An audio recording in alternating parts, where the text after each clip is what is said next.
Derivatives అప్ట్రేడ్ and equity risk premium ఈ పదాలు వింటే మీకు చాలా తలకాయ నొప్పి వస్తుంది.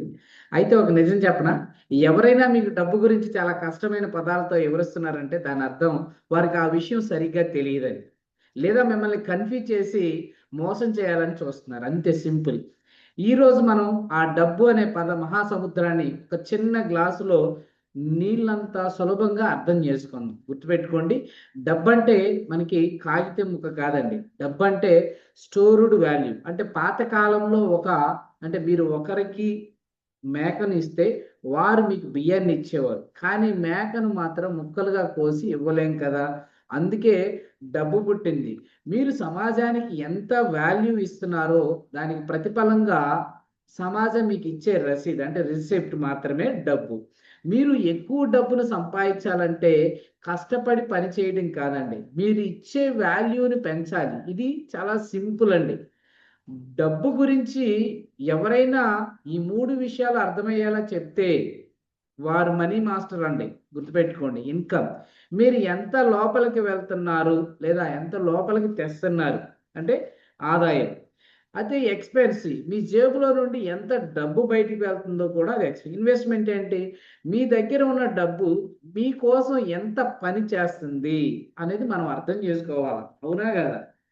చాలామంది ఆదాయం మీద దృష్టి పెడతారు, కానీ ధనవంతులు అయ్యేవారు ఇన్వెస్ట్‌మెంట్ మీద దృష్టి పెడతారండి.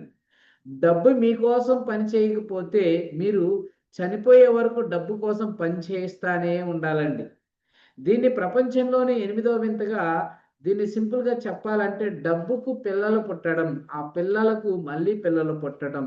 Amount equal to P into 1+r/nt అంటారు. అంటే కాంపౌండ్ ఇంట్రెస్ట్. ఈ ఫార్ములా చూడటానికి కొంచెం కష్టంగా ఉండొచ్చు నేను చెప్పిన ఫార్ములా. సింపుల్‌గా చెప్పాలంటే సమయము ప్లస్ ఓపిక ఈక్వల్ టు సంపద. అంటే మీరు నెలకు రూ. 500 చొప్పున 30 ఏళ్ళు ఇన్వెస్ట్ చేస్తే మీరు పెట్టేది కేవలం 1.8 లాక్స్. కానీ అది రూ. 1,00,00,000 అయ్యే అవకాశం ఉంది. దీన్నే కాంపౌండింగ్ అంటారండి. చాలామంది షేర్ మార్కెట్ అంటే రిస్క్ అంటారు, కానీ రిస్క్ అంటే ఏంటో తెలుసా అండి? తెలియని పనిని మనం చెయ్యడం. మీకు కారు నడపడం రాకపోతే కారు రోడ్డు మీదకి తీసుకెళ్ళే రిస్క్. కానీ నేర్చుకున్న వాడికి అది ప్రయాణం అండి. ఇన్వెస్టింగ్ కూడా అంతే.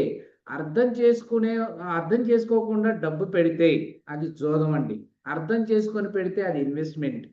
చాలామంది అది అర్థం చేసుకోకుండా ఇబ్బంది పడుతున్నారండి. బ్యాంకులు, ఫైనాన్షియల్ అడ్వైజర్లు ఎందుకు కష్టమైన పదాలు వాడతారంటే, ఎందుకంటే విషయం సులభంగా ఉంటే మీరు వారికి ఫీజు కట్టరు కాబట్టి.